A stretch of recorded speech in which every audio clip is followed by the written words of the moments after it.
Okay, welcome everybody. We'll get started now. I'm going to go through some top line items and then kind of frame the discussion and what we're going to talk about today, and then we'll also go through the overview and updates. And then before we go through the overview and updates, we'll give Councilmember Lucas a moment to introduce herself and say any words she might want to say, but no pressure. And anyone else who'd like to introduce themselves to the group as well. And you may have noticed there is a waiting room that has been activated. That is at the recommendation of the governor's office for security purposes for IT, but we are letting everybody in, so just so people are aware. And if I do get distracted, it's because I'm trying to let people in. So we'll get started. Greetings, everyone, and welcome to the July listening sessions for the California Truth and Healing Council.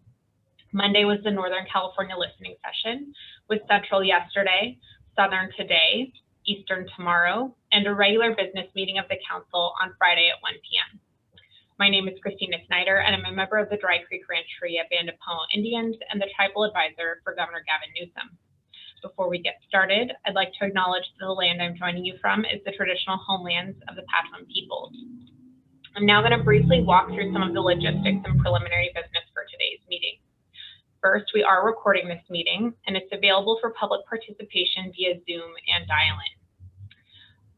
For those who are interested in following the council, ongoing updates, including listening session recordings and listening session summary documents, are available at the California Truth and Healing Council updates blog at catruthandhealing.com. You can also get updates for events by following the governor's office of the tribal advisor on Facebook, Instagram, or Twitter. Additional details, including meeting dates, agendas, and background information, are available at tribalaffairs.ca.gov/CTHC. If you've not already done so, we'd appreciate if you could update your name to let us know who you are and where you're coming from. We're going to start, as always, with a quick overview to get everyone up to speed on recent updates, and then we'll go into the listening portion of today's convening. If at any point you'd like to speak, you can go ahead and raise your hand and we'll call on you. You can also put any comments in the chat, and you can also just unmute your line and join in at any point. If you're using the Zoom app to raise your hand, you can use the Zoom controls, but you can also use Alt-Y in Windows or Option-Y on Mac to raise or lower your hand. If you've dialed in, you should be able to raise your hand by pressing *9. And if you're muted and you dial 9, you can press *6 to unmute your line. You can email written comments to info@catruthandhealing.com at your convenience as well. Now, before we begin, I'd like to remind participants that all of our council members, council staff, and many of you are members of the victim population in need of collective healing. So I ask that you engage with the council, our office, and each other with respect and with your whole heart and healing mindset. So thanks for joining us. And now I will hand it off to Councilmember Lucas, if you'd like to introduce yourself and say a few words. Thank you. I just would like to say good afternoon to you all. It's another sacred, beautiful day in Southern California, a little bit humid, entirely too dry, which brings the sacredness of our water and the scarcity to mind. But I'd like to acknowledge that bird behind you in your backdrop. Is that weaved into the basket or the blanket, or is that part of the blanket? Now, this is part of the blanket. It's a wool blanket, and it's from 8th Generation, which is all native artists. And so this is a California native artist did this design. I want to acknowledge the sacredness of that. So today's meeting, I hope, will be informative and give us all something to really ponder and think about as our future is being unfolded here in a very different way than it was perhaps 5 years ago. So thank you for that opportunity. I will tell you, I'm a little bit hard of hearing today. My batteries are worn out, so I'm doing my best to hear everything. So if I don't respond as fast as you'd like me to, just remember I'm old and give me a second chance, okay?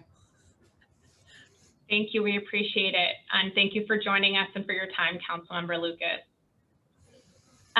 For those here in the chat, we've got a couple of links that Michael from my office has put in there. And if you aren't on our mailing list and you'd like to be added, please feel free to directly message Michael and he'll add you so that you're getting up-to-date notifications from the council. And if there's anybody else who has joined here today who'd like to introduce themselves to the group before we get started, please feel free to unmute yourself, go on camera if you're comfortable, and introduce yourself to the group.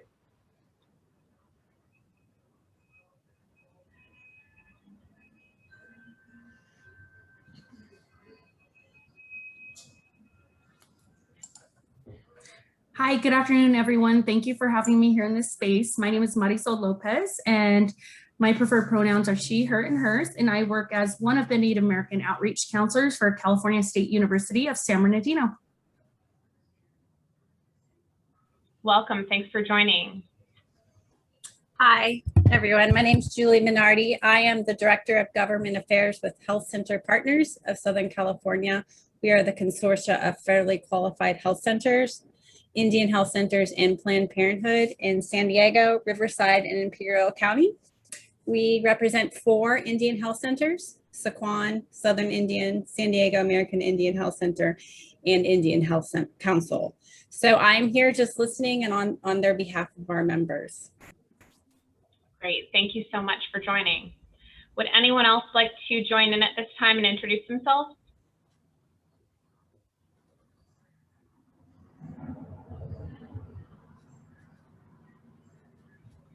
Okay, then I'm going to go ahead, and what we do in all of these meetings is we do a quick overview of what the council is, some overview of updates, just so that if there's people who are just joining for the first time, everybody's on the same page and able to engage in a way that at least there's a baseline there.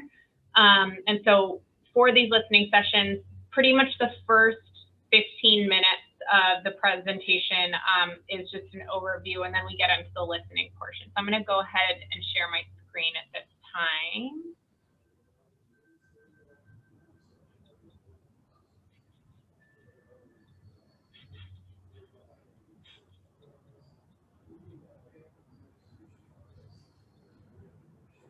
And we have some new graphics, and that these are photos that Loretta, my deputy, actually took. So beautiful photos of tribal lands throughout California. So credit to her. And she couldn't be here today. This week she's having some family time. And so just wanted to make sure that we gave her credit where credit's due. So for this month, we're going to do a quick overview of the council and its charge. We're then going to do an overview of the agenda for Friday. We're going to go over some updates, and then we'll open up for listening and discussion if anybody has anything that they'd like to talk about that isn't part of the questions that we have here today. And then we'll go through the questions, you know, and if discussion goes longer than the question, then it feels like we want to get to the questions, then we'll cut it off. But if discussion is going well, we'll just keep discussion going.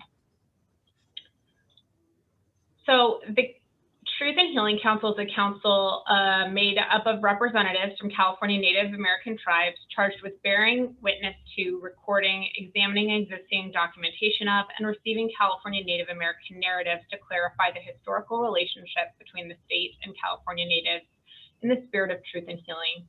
Of note here is that the council itself is receiving those narratives. They're not driving the narratives, and they are not meant to be the exclusive voice in this space. And all people of California Native descent are welcome to provide those narratives. The council will submit a final written report of findings to the governor's office by 2025.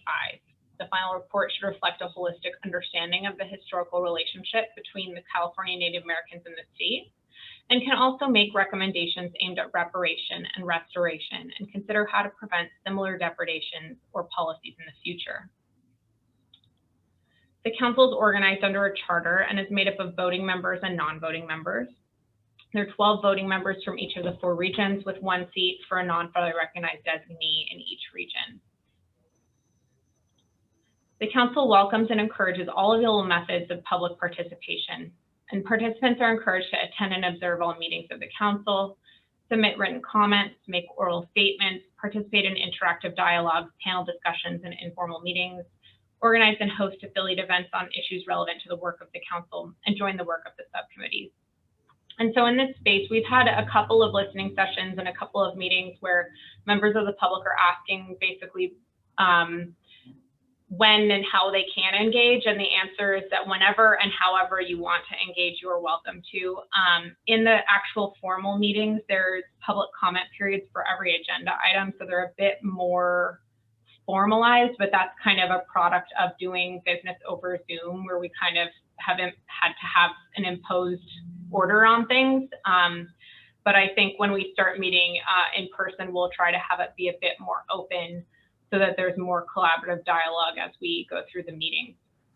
That said, one of the things that we are looking at is looking toward in-person, either in late 2021 or in the first meeting of 2022. And so if there are places that feel right for the 2-day meetings, please let us know so that we can start planning those out. And then for listening sessions, we're going to start gearing up to do these on the road. And so we're going to have in-person listening sessions in each of the 4 regions. And so the schedule for listening sessions may change a bit, just given that it's a bit more difficult to get everywhere in 1 week. So it may be staggered over a couple weeks with different regions each week. And then we will also have a Zoom option for folks that can't make in-person listening sessions to make sure that we're capturing all available methods of participation for the listening portion. So if there are places that make sense, if there are existing meetings that are community-wide that would be good places to start for those sessions, we are happy to work with you to set those up. And if you're a tribe, we are seeking to begin in-person consultation meetings where your tribe is comfortable. So you can reach out to this email if your tribe is ready to meet in person.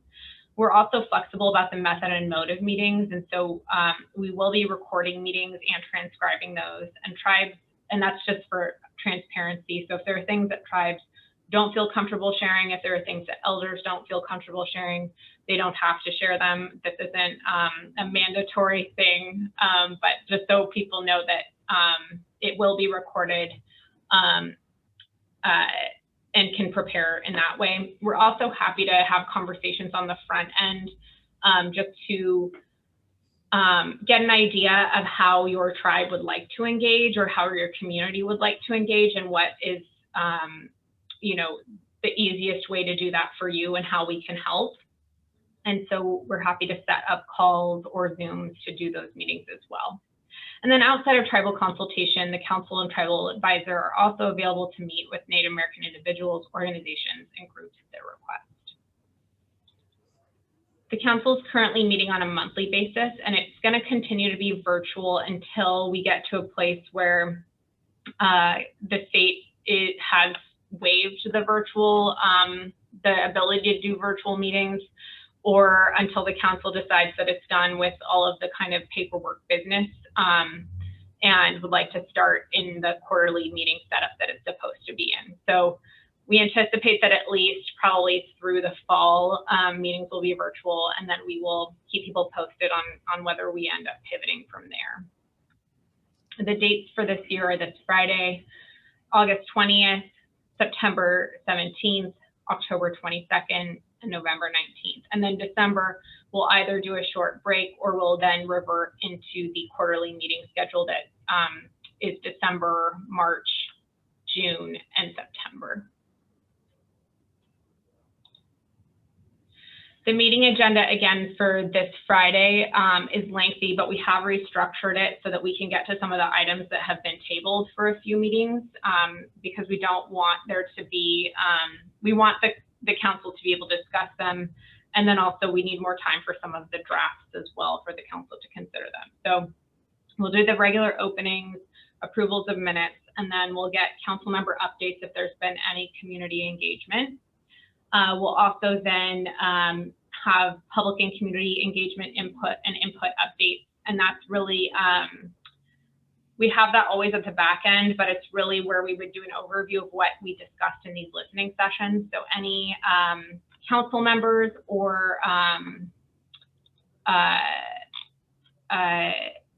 I guess any council members or any members of the community who had anything to say could also kind of summarize their impressions, what they got from the listening sessions, and then we'd also go through the overview documents so that everybody's kind of up to speed on what people are talking about in these meetings in the event that they're not able to attend.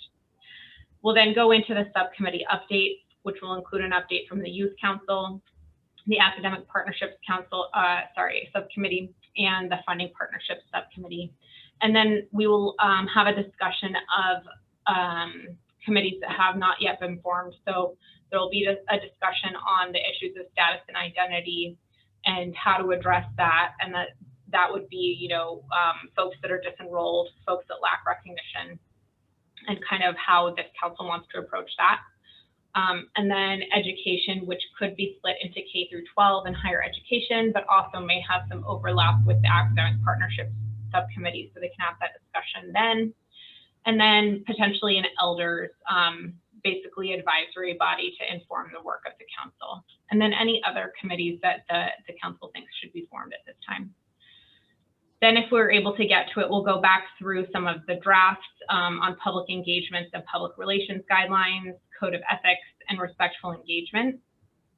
And then those will then carry over to the next meeting where we'll hopefully act.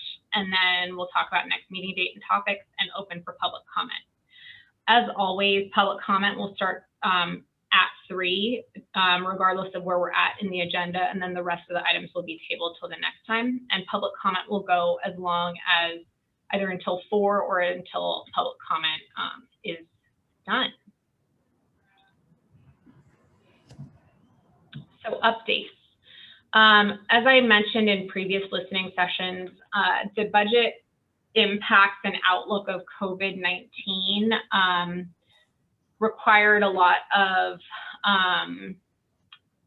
conservative budget numbers for last year's budget. And so last year's budget included $100,000 annually to support the work of the council, to give like a baseline for transparency, and then also for certain things like stipends and culturally appropriate wellness services that we thought were essential for the council to be able to do kind of a minimum bare bones work and not have any delays.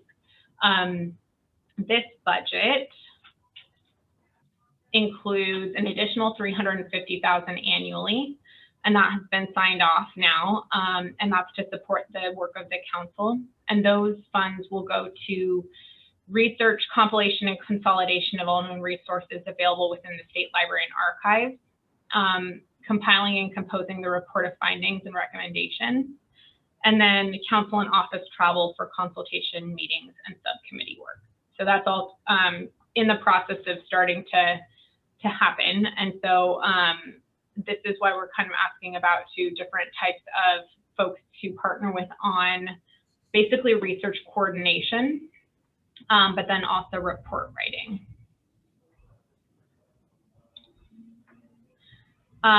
Subcommittees. So the Academic Partnerships Subcommittee has met and recommends targeted outreach to academic partners to refine its approach. It's going to do first, though, develop a mission and vision statement for the work that it's trying to do, so that it can be more targeted in how it collaborates with academic partners.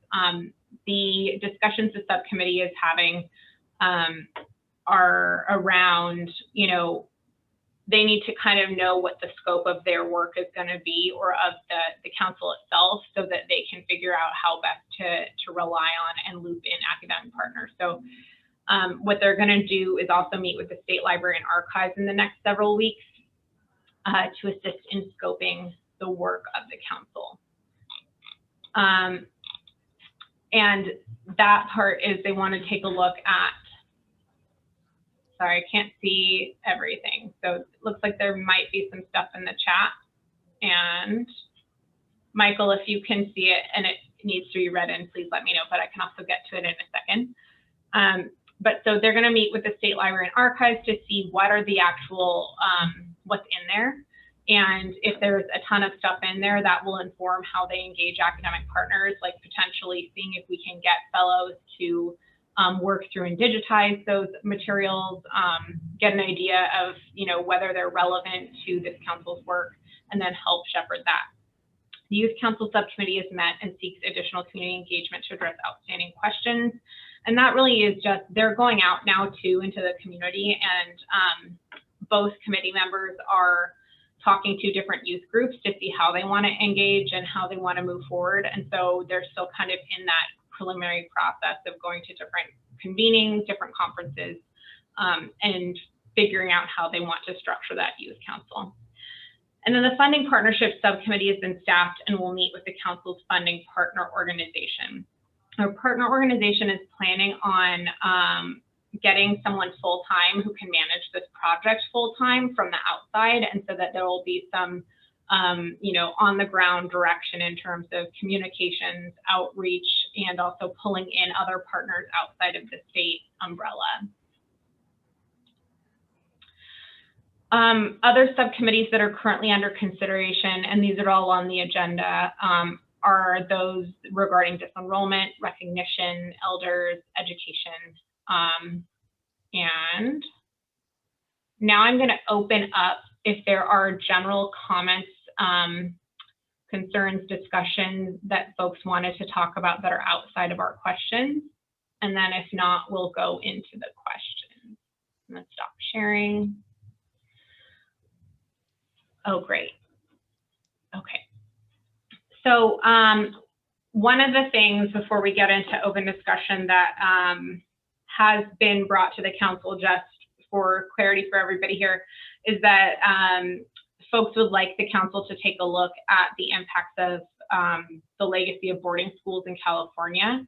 So that is, we're aware of that. We'll bring that to the council for them to think about, and may think about how to cross collaborate with the federal government and other, entities like the churches and other organizations that might be involved, and see whether that, how that might work and what kind of responsibilities the state would have in that space.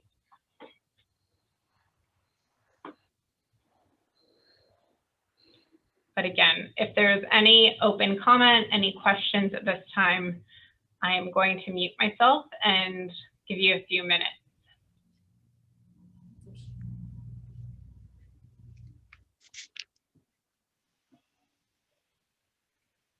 Christina, hello, I'm back. Anyway, just the educational portion that I like to let everybody know is that AB 1554 is moving through. Hopefully by December, we'll have some kind of issue, not issue, but have some kind of vote on the floor of the Senate with Assemblymember Ramos backing this up. Also, AB 338 with the Junipero statue in the Capitol building, we're getting that.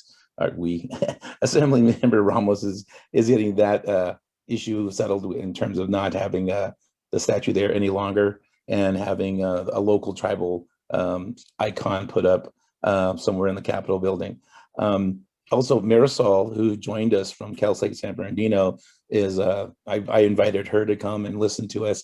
But also, I just found out that 45 minutes ago that there's an American Indian Educational Committee Oversight Committee. I didn't even know about it, but the last time I met was in 2017, and it's coming out of Tony Thurman's office. They're meeting right now, so I'm kind of doing two with one, and hopefully my wife is listening in on that, because again, now that's where we're coming from in terms of getting more Indian educators into the classroom, so we become known, and California Indian history is part of California history. So again, that's what Marisol and I are trying to do, and I'm really glad that she stepped in. But again, if anybody else is interested, look in that American Indian Education Oversight Committee that is just meeting today. So I'll find out more about that with my wife opens up, or you can join after this meeting. It goes from 1 until 4. So if you're not zoomed out, give a listen. But yeah, so I'm glad to see everybody back again.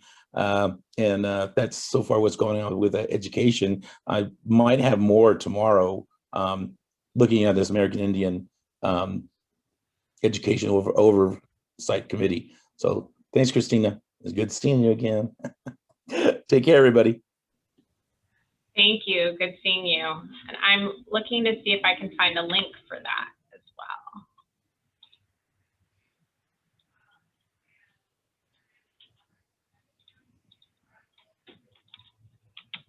I think this is what Robert was talking about.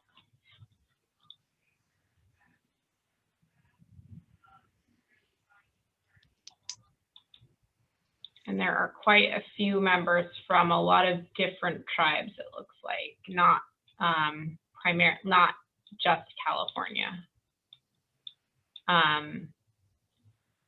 which is neither here nor there, but Yeah, but there are a lot of California too. Yeah, we got to get our name in there too. And that's what I was looking at. Plus, for what I've looked at, they're mostly administrators. There's not too many of us down in the trenches, teachers that are actually, out there in the public schools, or I was out there in the public schools, teaching Indian children and non-Indian children for the state of California. But, it's something that we could look into. Definitely, my wife and I will. And then, like I said, we'll see what we can do with California Indians. And I'm pretty sure they haven't heard of AB 1554 because no one's mentioned that so far. So that might be a shock to them. So like I said, we'll see. I'll let you guys know, if not tomorrow, then next month. So again, thanks, Christina. Talk to you later. Thank you. Bye. Bye. Any additional comments for the group or anything that anyone would like to share? Just any thoughts?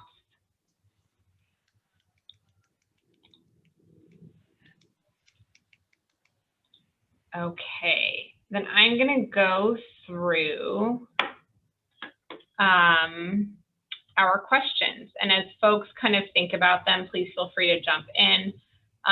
Michael will put a link to the questions in the chat where you can actually do a fillable form that's completely anonymous. Or you can just look at it and kind of think through the questions. I'm going to go ahead and do that now.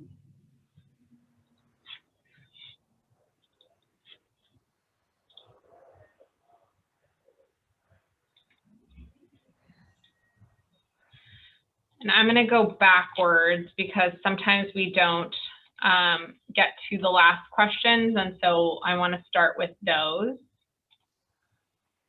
And if you have this on your screen, you can also slide it halfway so that you can see other people's faces if they're talking.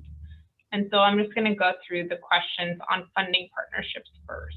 So hold on one second. Adjust my view. Okay. What are the needs of the community in engaging in the work of the council that are not currently funded? And this can be tribal, organizational, or individual. And so a lot of what our funding partner is looking at is how to, looking at this through two lenses. So what are the needs of folks to engage with the work of the council and to get people, involved in a way that brings their whole selves? And then what are things that the council might be recommending that could be funded by philanthropy as well?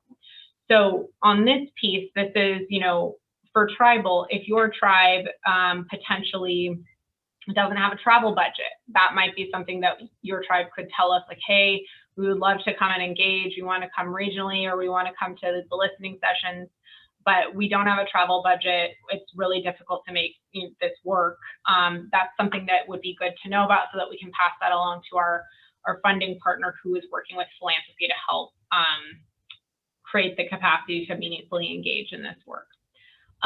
Organizationally, we've heard from one of our council members that they're getting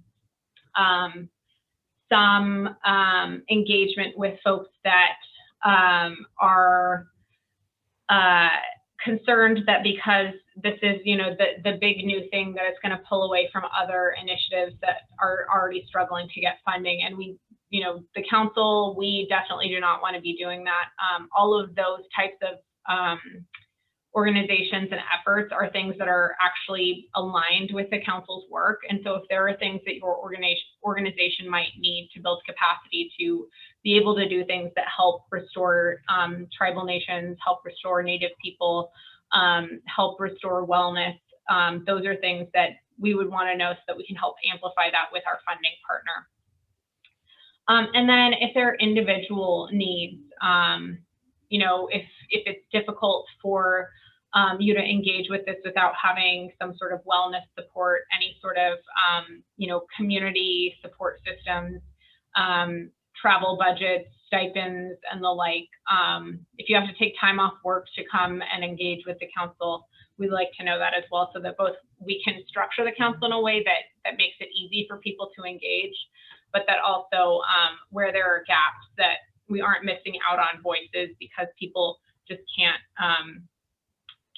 engage meaningfully. And then, are there recommended communications partners that the council may want to work with to spread the word? And so for clarity, as I mentioned, our funding partner is getting someone who can manage a program full time that's both philanthropy facing, but also kind of program management. And then internally in our office, we're looking for additional communications help just on a daily basis to help, you know, help get out notices for meetings, help get out notices for ongoing listening sessions, help amplify all of this and find opportunities to amplify this throughout community spaces as well. Okay, if there are any thoughts at this time, feel free to jump in. And then the Youth Council has several questions, and these are the things that they're kind of going around and talking to youth about. But how can the council best engage with the California Native youth population? Which platforms and messengers? Are there key partners that the council can work with to reach Native youth? Should the Youth Council subcommittee be modeled on the council structure or something else? Should the Youth Council be focused on California Native youth or open-ended? How should the council define youth? So there's been several suggestions here, whether it's, you know, very young can be kind of in a junior youth type of program that's not fully engaged, but will be, you know, kind of creating the stages of mentorship. Or maybe there's, you know, 12 to 16, 16 to 20, or maybe it's 14 to 18, 18 to, you know, however. And so that's some of the questions that that are just scoping questions that the youth subcommittee would like to hear more about. And then, are there any ongoing youth groups or meetings in the community that the council can plug into? This is probably the most critical question, because if there's already places where Native youth are convening, that's going to be the easiest thing for the council to be able to plug into. And if there are models where, you know, we can not reinvent the wheel and create a new thing for people to be engaged in, we'd like to hear about that too. And then the council's interested in working with Native youth graphic artists. So if there's anybody that folks are noticing that could want this opportunity, please let us know so that we can go work with them.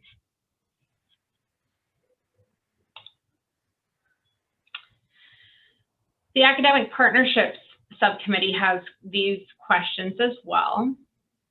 And what they'd like to think about is, what should the goal of the final report be?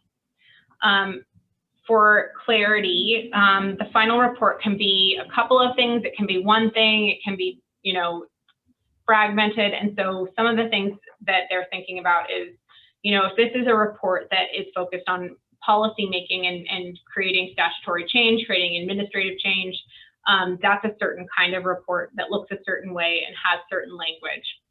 And I think a good example of that is probably the AG's report on Indian child welfare in California that came out a few years ago, where it had an overview of the issues and then real life recommendations with potential budget items. And so a policymaking report would be more focused on you know, enacting real change and giving recommendations that are actionable and can be taken to the legislature, taken to the governor, taken to the feds if relevant, and can just tell people exactly what they need to do to make the change that needs to happen.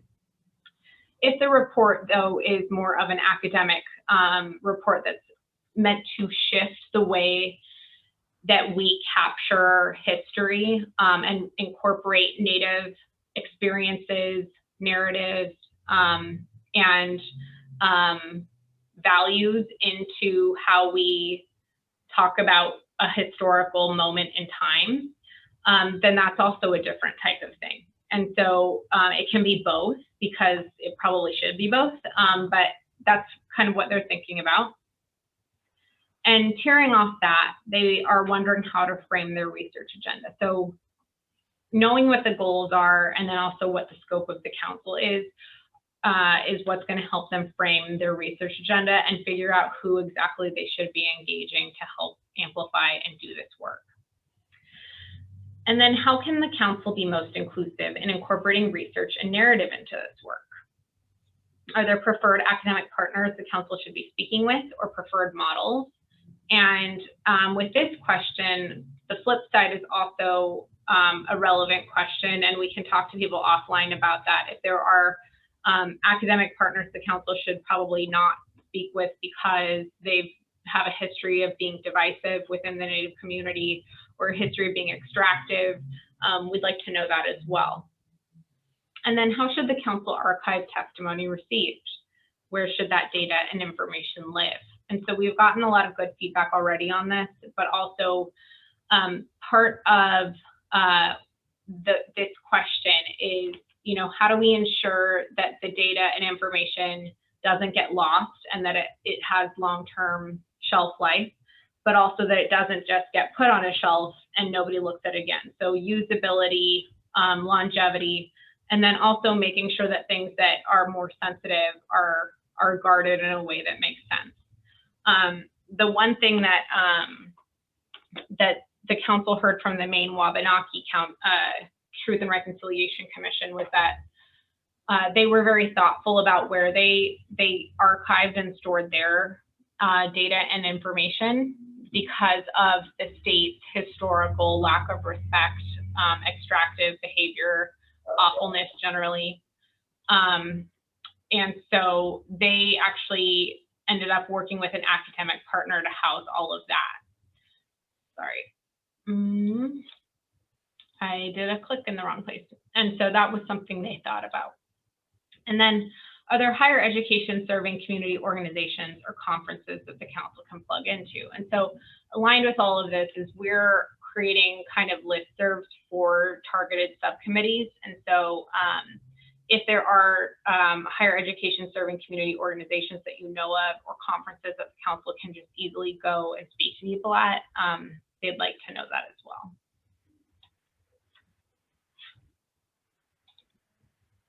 And then finally, the council is, and these are kind of the foundational questions that the council has.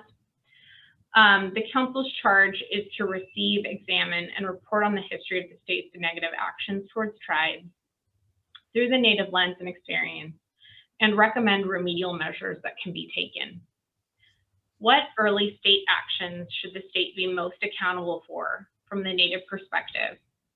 And again, I think everybody in the community is aware of what those actions are, but really we need that input to be able to kind of get it in the discourse for the council. And also to be able to kind of shepherd that and focus those discussions as well. And then what state actions have been most harmful to today's California Native peoples? And so really this is trying to serve as a bridge between what happened at the conception of the state and all of the awfulness that happened in the first, decades of statehood, and what is the legacy of that California Native peoples are still grappling with. And that bridge and that piece is what will inform those recommendations for reparation and restoration. And so, for example, if the state, well, a real example is if the state had, a policy of not recognizing land claims that pre-existed statehood unless you did certain things, but then also went through the process of hiding treaties where tribes thought they had actual land set aside for them. And there was this whole piece where there was massive land divestment that was intentional and targeted.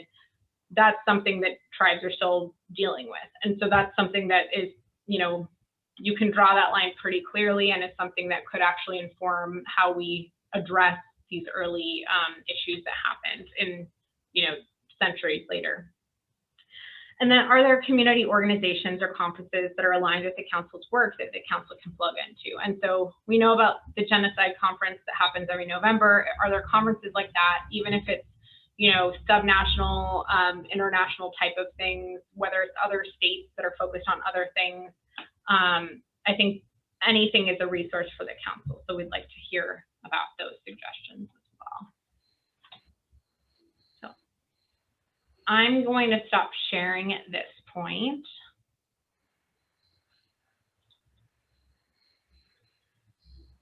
And see if anyone has any thoughts or input on the questions we've asked already.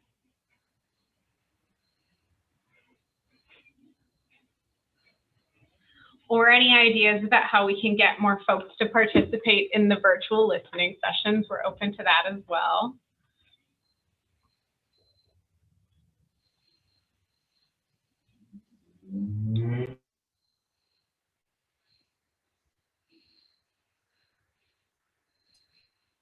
Hi, it's Julie down in San Diego. I'm happy to share with our network. Like I said, we have 4 Indian health centers in our network.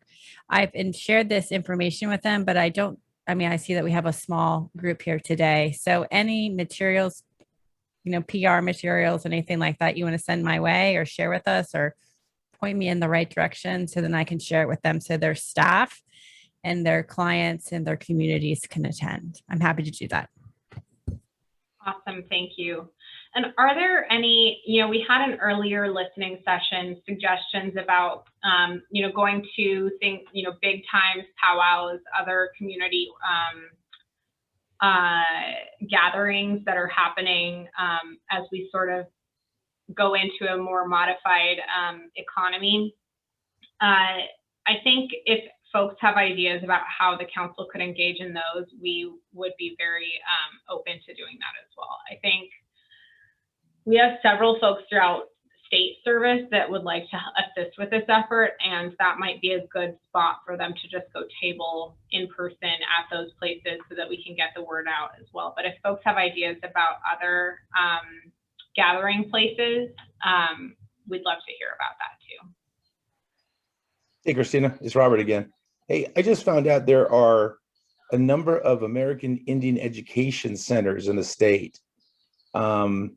I know San Diego has 4, and most of the counties have 1 or 2, but there's none in Riverside or San Bernardino County. But I mean, getting the word out would probably, I guess, send the material to those Indian centers would be helpful. And they're on the webpage for the American Indian Education Committee. So if you need to find their addresses, they're all listed there. A lot of, I would say, I'm trying to think of the word. There's very few teachers in this meeting, but they're overviewing the education. So I guess they don't need to talk to the teachers who are actually doing this stuff. But a lot of universities and Cal States at the meeting, and then health centers and some education directors of Native Americans throughout the state of California. But anyway, you know, there's something else on the mailing list too. And again, I gotta let you know as more information comes up, because I think they're halfway through the meeting right now. So anyway, so just another, hey, guess what I learned today? So there you go. Okay, talk to you later again. Bye. Great, thank you. Great suggestion. And I know that a lot of the Native on-campus organizations will go and volunteer at some of those centers. So it may be worth us working with some of those groups too. The college students who can help amplify.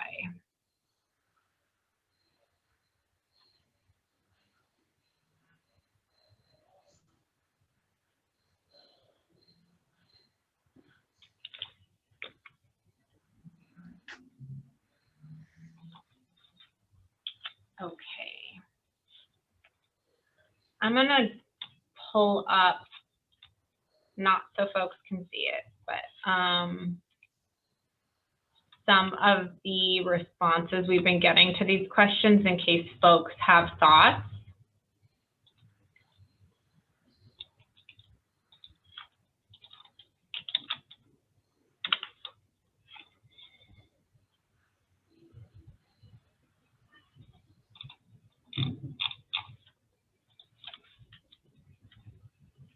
Humboldt State, that's a great suggestion. Thank you.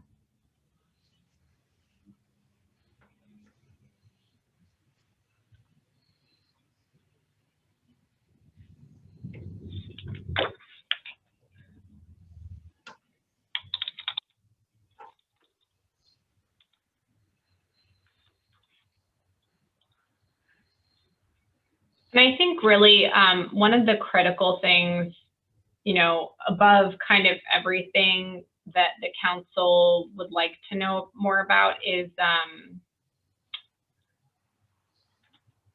those initial scoping questions, because that's going to frame how they do all of their work. So for example, if the community comes back and says, you know, the state should be accountable for the basically legalized indenture and slavery of California Indian people, that's something that, you know, we can work from and have that be part of how the council views all of this. But again, the scoping question is something that the council has discussed at length as being critical to them, also kind of staying in their lane of making sure that there's something that actually gets done out of the council, and that also where there are opportunities for other folks to step up and do more, that there's still space for that as well.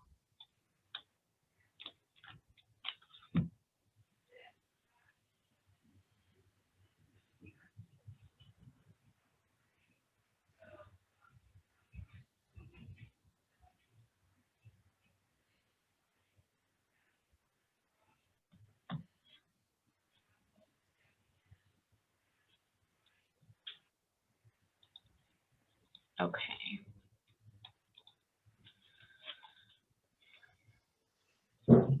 I also wanted to mention that there's, we also now have, if you go to the community site at Tribal Affairs, let me pull up the link.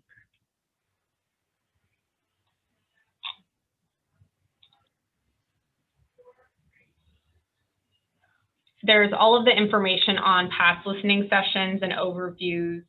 There's all of the questions that we put in the chat today. And then there's a few links to the different subcommittees. And so if you want to contact the Academic Partnerships Committee directly, this is the email for them. And then if you want to contact the Youth Subcommittee directly, this is the link for them. And then each of the council members are going to be getting their own email. And then we'll also have regional emails as well, so folks can weigh in on a regional basis.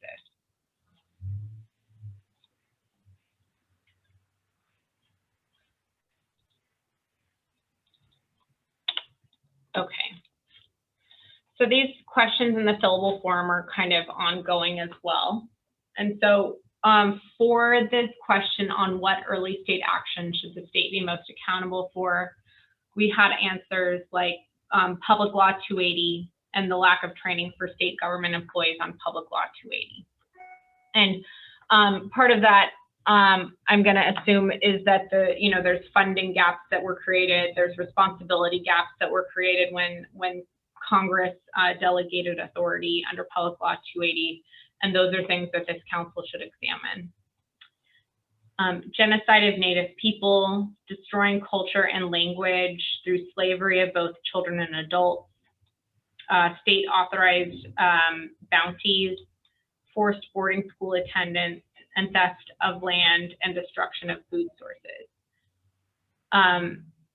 Systemic genocide, laws that discriminated against Indians and harmed them, most especially the Indian Indenture Act and the law that prohibited Indians from testifying in court. the creation and support of state militia units, conversion of tribal lands into state lands without the consent of Native people and without compensation, refusal to provide protection of Indians from genocidal assaults of white vigilantes. The state perpetrated genocidal assaults. So everybody agrees on that one. And then also that accountability needs to occur in a wide spectrum. Includes identification of an accurate account of the state's action towards Native people. And so that's what this council hopes to do, is create an account that is inclusive. And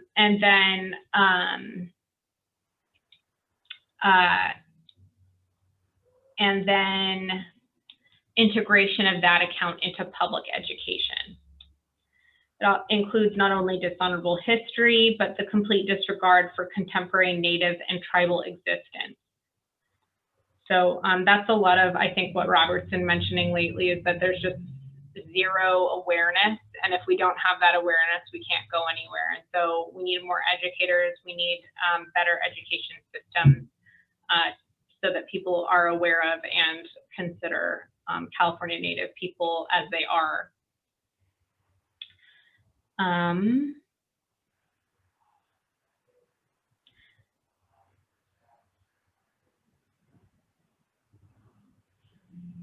Reducing or eliminating jurisdictional reach-in. That's an interesting one. And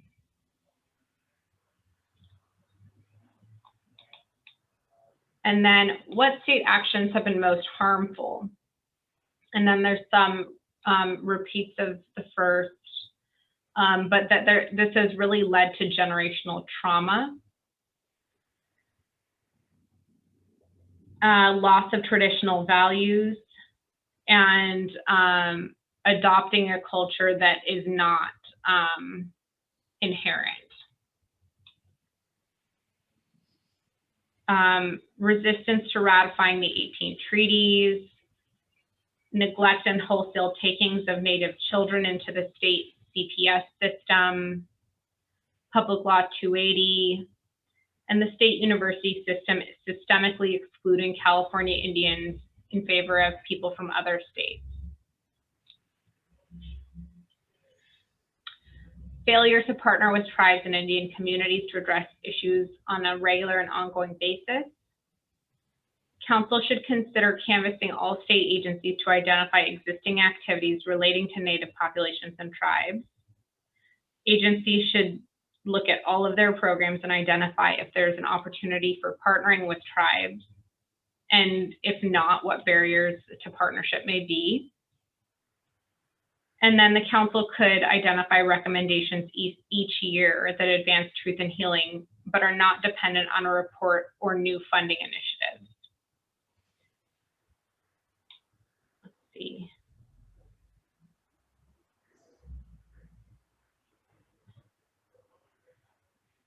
Interim work with existing and ongoing state agency efforts would help to assure that action is moving forward. Land divestment. And then, are there any community organizations? We got some good suggestions. And anyone who would like to jump in, feel free to weigh in as you are comfortable.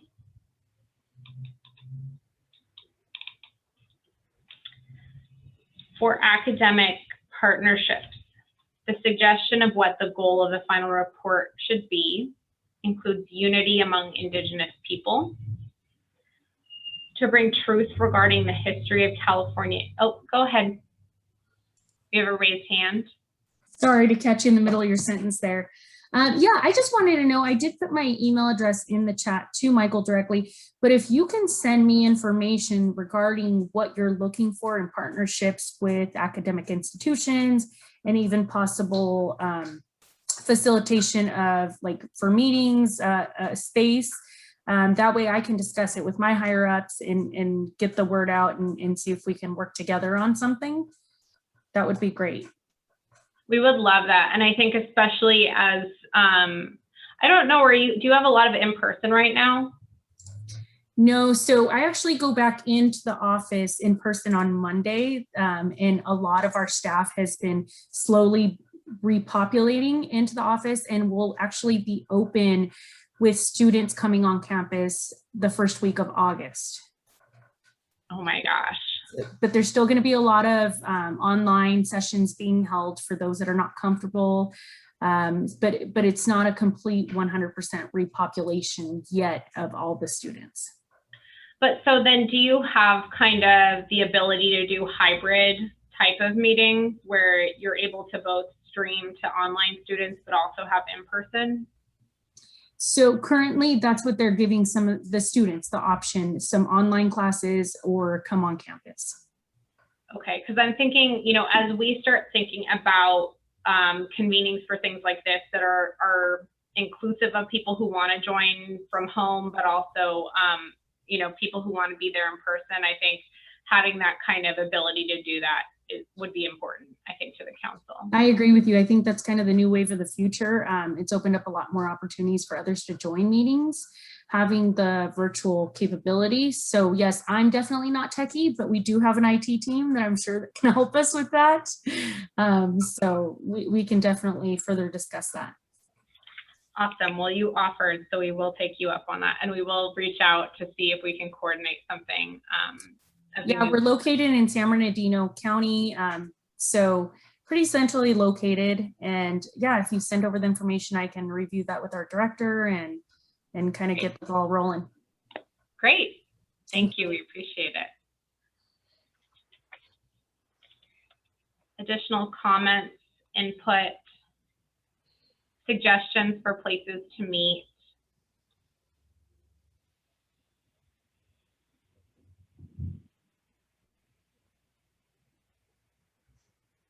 Okay.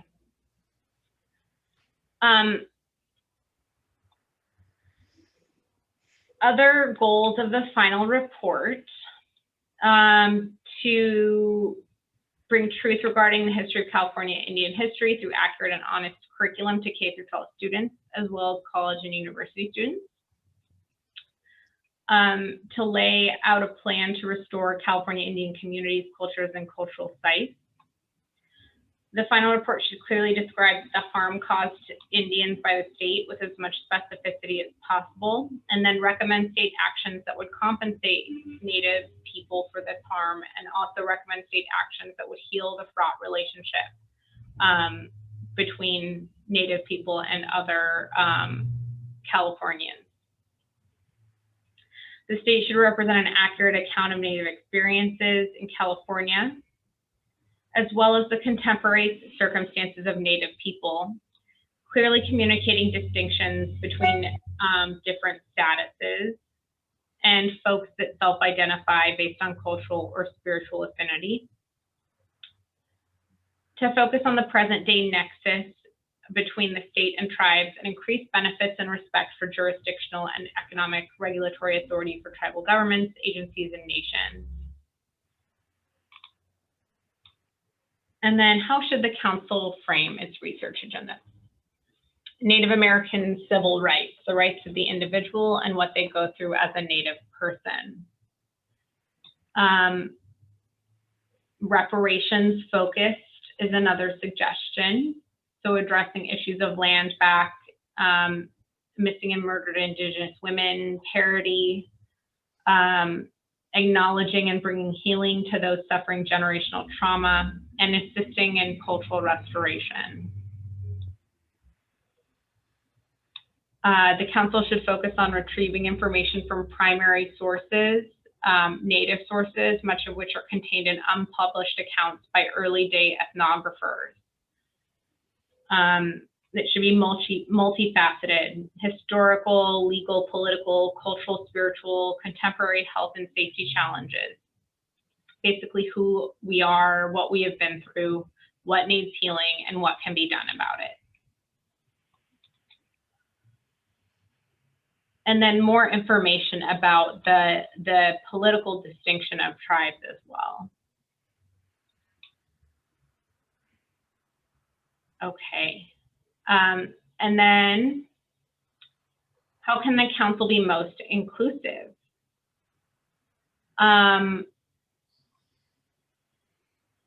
Keeping away from colonial concepts like enrollment and those kinds of terminology. Used varied resources and consultants and guests, accept testimony, utilize established resources like books, museums, cultural groups, etc. Make sure that research staff search out the type of sources described in the previous answer. So those would be different facets. And then ensure engagement with all tribes. And then there's suggestions on preferred academic partners.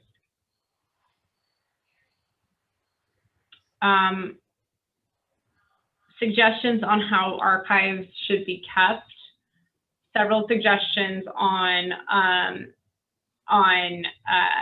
keeping a copy with each tribe and then also kept with the council and the state.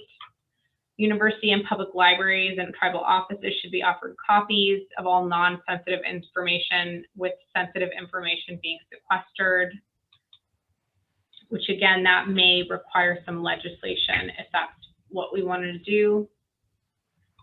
And then the youth council, several suggestions there, and that there's GONAs, several partners that the council can work with. Letting the youth decide on how they want to structure. And a lot of these questions, the answer was basically, you know, let the youth decide how they want to move forward. Defining youth, we've got age 16 through 24, 18 to 25, some have some splits. And then funding partnerships. Organizational funding for small tribes with few resources, funding for consultation and engagement, reaching rural populations since not everyone has access to computers, stipends and time and travel to participate in meetings and activities. And those are kind of an overview of the responses we've gotten to questions so far. I know we have a smaller group today, but if anybody would like to chat about anything, feel free to jump in. I'm jumping in again, Christina. God, I'm just full of information today. Can't believe it. Anyway, hey, when you get your team up in terms of spreading the word for truth and healing, I told this to Marisol because they're having issues at Cal State San Bernardino also about getting the word out. But you could also do I know you have a copy of it. I know you get this. So contact Tiara, and they could do an article on you guys. And then, they'd have that big events, little events page in the back. That'd be something else. You could put something there in terms of, hey, we got this California Truth and Healing for California Indians, and then you put the dates in there, and then boom, you got to have more people looking at that. God, I'm just getting full of ideas today. Scary. Anyway, so something else. And like I said, I'll let you know more tomorrow. See where we're going to go with this overview committee. So thanks again. Keep popping in and giving us more ideas. We appreciate it.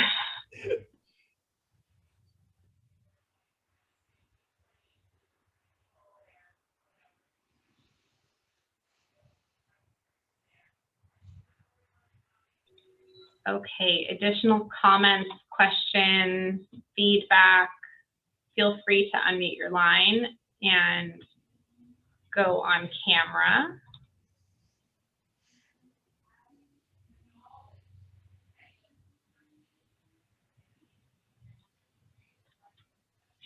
We do have about 20 minutes, and if anyone did join, I wouldn't want to not listen. So I will stay on for the rest of the 20 minutes, but for those of you that are on, please feel free to jump in. And I know we keep asking kind of the same questions, but that's with the idea that we may have more people join and have different perspectives, or things may change in the world. So for example, with all of the movement with the federal government in establishing a focus on the impacts of Indian boarding schools in the United States. That is something that has now kind of shifted, or not shifted, but has put a spotlight on how maybe this council could partner with those efforts, depending on the state's role in all of that.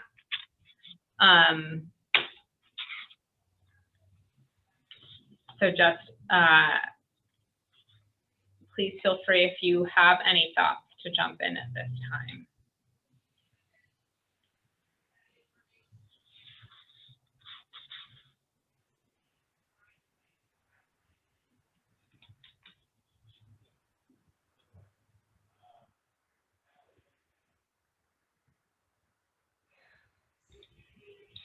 Something we've also been thinking about is how to best equip people with tools for healing.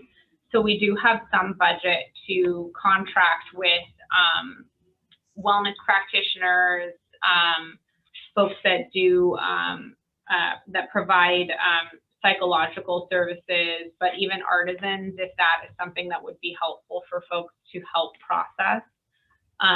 Given that the major substance of this group is going to be focused on some pretty awful stuff, we want to make sure that before we get into that substance, that we're equipping people with the tools they need to process and be able to heal. And so if folks have thoughts about that or recommendations about that, we'd love to hear that as well.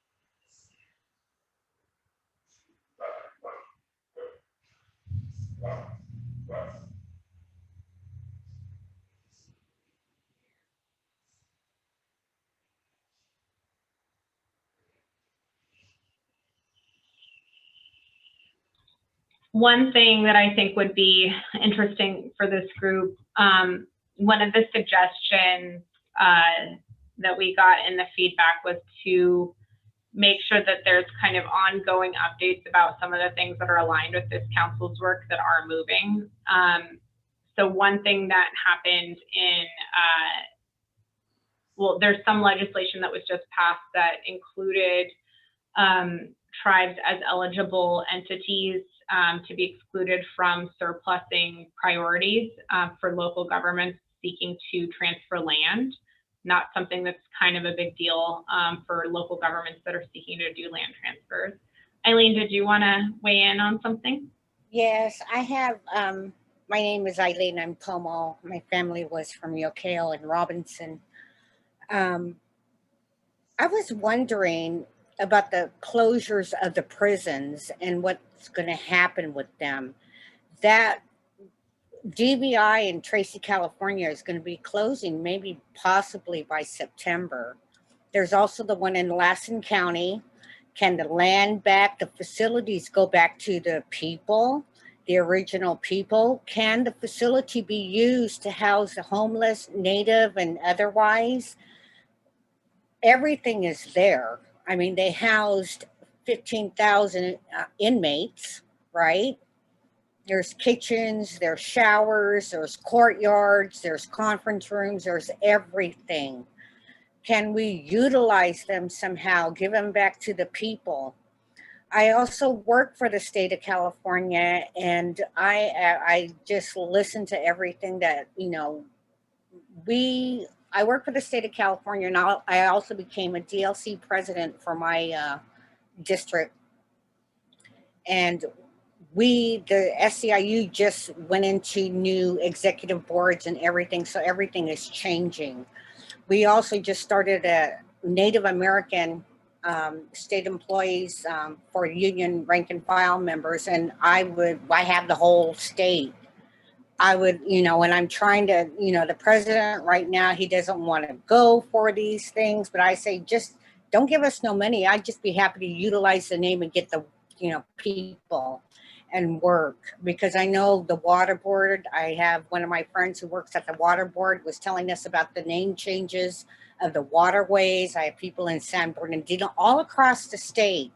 There is also a Native American SEIU caucus that is based out of Fresno. All of the universities, we are also part of the universities, and I know I went on there before to even see if they had Native American clubs or anything, because a lot of our universities like Davis, Stanford, they all have powwows and they all are sponsored by Native American committees. So, and last year we were on COVID and I was looking into all this stuff, but it's really hard with COVID and nobody being there, right? So, this year may be a new year, but I'm thinking about, all the prison closures and everything and the educational stuff. So, that's just something to think about and look at the prisons, because they want to close a lot of prisons, which I think is like weird. But what's going to happen to them? They took the land from the people, give it back. And now, give it back with all the facilities on there. So anyway, that's just a thought. And hopefully we'll get our Native American committee up again for SEIU and see, what I want to move it forward. I do. I've been watching you guys from day one. I share the information with our Native American caucus down in Fresno. And I'd like to share it with all these other people. So anyway, I'm here. Oh, I also was on MMIW. I had the Native Youth Program. And, I had to move away from there once I got this presidency. So, because I'm busy now, more busier, but the Youth Council, we have that. I was also I had a youth up in Stockton who does a lot of stuff. Who is the committee chair for the youth? I'd like to get them involved. Also I was with AIM, American Indian Movement. And AIM is more for, working with people now. We're not as radical as we was back in the 60s and 70s when we got our rights. So now we're, we want more stuff to go on with our people, helping our people. So, yeah, I am so looking forward for something to happen, and I am interested in the youth and a whole bunch of stuff. Anyway, I just wanted to say that. So thank you guys for what you do. We are the state of I work for the state of California. We have the entire state of the rank and file employees, okay, all across the state. So we can have access to a lot of stuff too, helping you in the libraries to find stuff. Here in Sacramento, I'm in Galt, in the area, Sacramento area. So yeah, so this is my territory. So yay. So I want to thank you guys, and I'm glad you pre-record these so I can go back and listen to them again.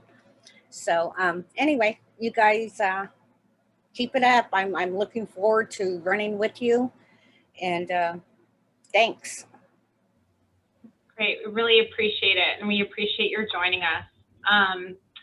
You mentioned the youth subcommittee, and that's Councilmember Bajorquez and Councilmember Elliott Santos, so we can have them get in touch with you as well. And then you can email them too at that academic@catruthandhealing.com that's in the chat.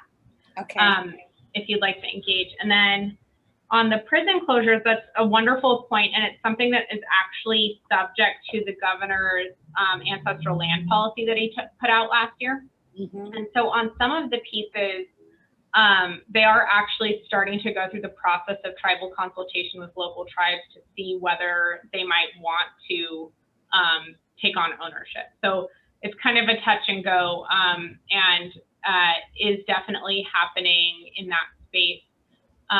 I know there's a couple of places that are not they're not traditional prisons as you would think of them. They're more like rehabilitation facilities or training centers as well.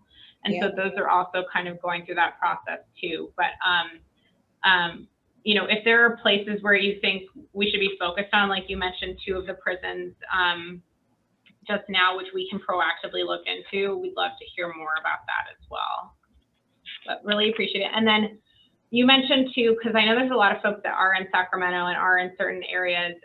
As we move forward with the first meeting, I think we want to think about the best way to gather everybody. And so if folks have ideas about different locations that would be best, we'd love to hear that. Or, you know, if they're impactful. I know we had mentioned to one of the subcommittees, you know, Sacramento is easy because there's flights and there's also a lot of places to stay and there's a lot of parking.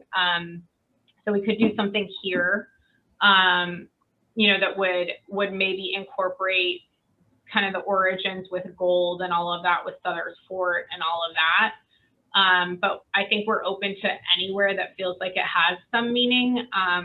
Councilmember Kessler Mata also mentioned maybe Monterey, where they did the Constitution for California. So I think we're open to whatever and would like to very much do something big for the first in-person meeting, which we hope will be either later this year or early next year. And then in the chat, Crystal Creek Camp, we can look into that as well. And what I want to be also, what I'd like to put out for this group, since it's something that you're all thinking about, is as different state agencies and as, you know, corrections specifically go through the process of trying to get these places back in the hands of, you know, Native caretakers, stewards, ownership, whatever concept feels right. I think the thing that is going to be most challenging for the state is navigating how to do that in a respectful way that isn't stepping on different tribal interests. And so if folks have ideas about how to do that in a way that, you know, and I know that regionally and tribally it is going to look very different. So if folks have ideas about that, I think that we'd love to hear that as well. We know that there's some legislation that's seeking to transfer lands on the Mendocino coast to a couple of different tribes. You know, we weren't involved in that, so we don't know how that decision was made, but if there are models that all of you know of that have worked, we know specifically of like some of the stewardship council models where, you know, several tribes created a nonprofit. We're not suggesting that, don't worry, but, you know, if there are ways that we can account for kind of the fact that there's overlapping territories at different points in history or at different seasons, you know, we just want to be respectful, but we also want to get that land where it should be. So open ears on that one. I have another, I know you guys were working on the license plate initiative and that I guess stopped. But if you also got back into it with MMIW with the handprint or for the missing, the orange for our relatives who are being found, the children, and get that on a license plate, I think them would be a good seller and a good profit margin for you guys as well. Thank you. And so that's a Heritage Commission initiative that was going to expire in the middle of COVID when everybody was freaking out and not driving anywhere. And so the Heritage Commission, I think, is set to re-up that if and when it feels right. There's all of the materials and everything are ready for it to go through the process again. And that one was specifically for cultural resource and sacred site protection that's under the purview of the Heritage Commission, which is a bit separate and has a different mission from what this commission or council has. And so I think that, you know, we could think about something similar. I wouldn't want to pull away from that initiative though. So I think that, you know, we would just have to think about what that would look like. Okay, thank you.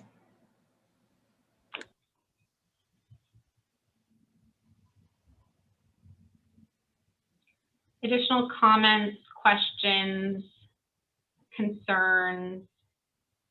And then I also want to assure people that, you know, even if it feels like things are moving slowly, they're not. They are moving. They're just, the state has its own pace, which is, you know, always impacted too by contracting, which actually brings me to a point is that this Friday's meeting, we're in the middle of kind of a contracting issue with our streaming services. So we will update to the public site how to join outside of Zoom. But in terms of if folks were planning on watching via CalSpan, we are kind of working that out right now because of contracting periods ending in, you know, end of July and end of June and starting back up again in July. We're kind of having some glitches there, but we will update the meeting page to make sure that everybody can join in a way that makes sense. That said, you know, to be on the safe side, it might be best to join via Zoom just so that you're, you know, that is definitely going to happen. But for the CalSpan viewers, we'll update that link as we get a new one. And we're about 4 minutes left. If anyone has any final thoughts they'd like to say, otherwise we can probably wrap it and have final thoughts from Councilmember Lucas if you have any. If not, you don't have to have any final thoughts.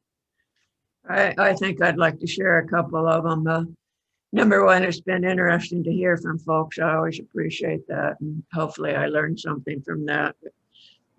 My only concern with turning prisons back over to the Native community, I think we've been subjected to so much negative energy that if that ever happens, it really, really needs to be cleaned out.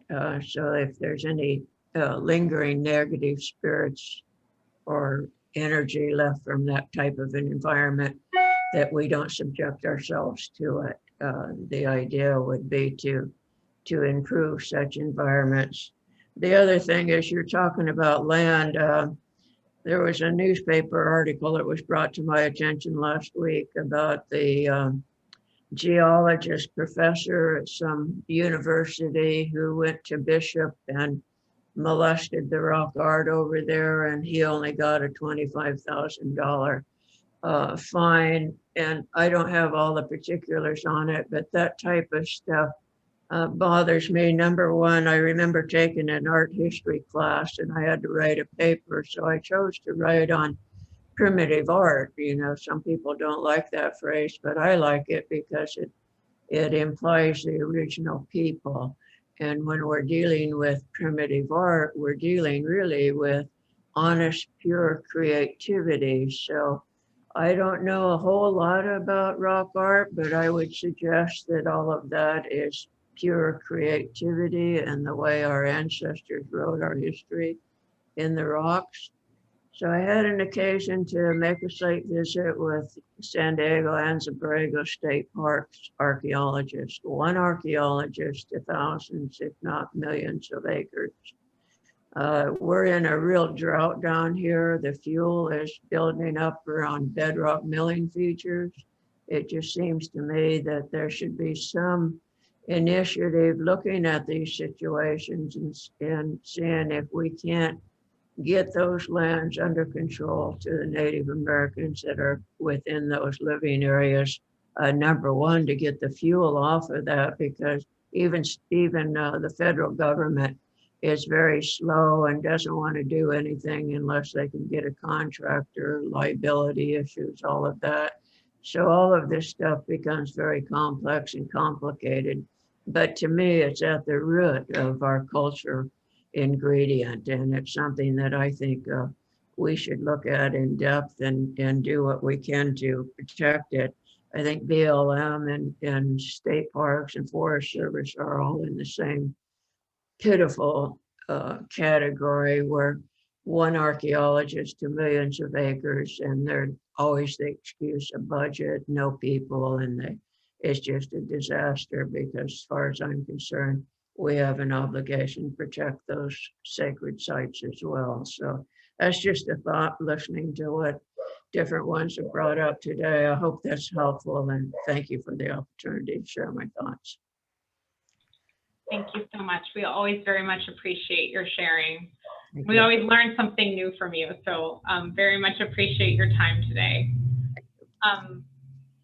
With that, thank you all for your time. Thank you all for bringing your energy today and all of your feedback. And we will see you all. You're welcome to come tomorrow, and we'll see you all Friday if you attend the meeting as well. So thank you all, and have a great day. You too. Thank you.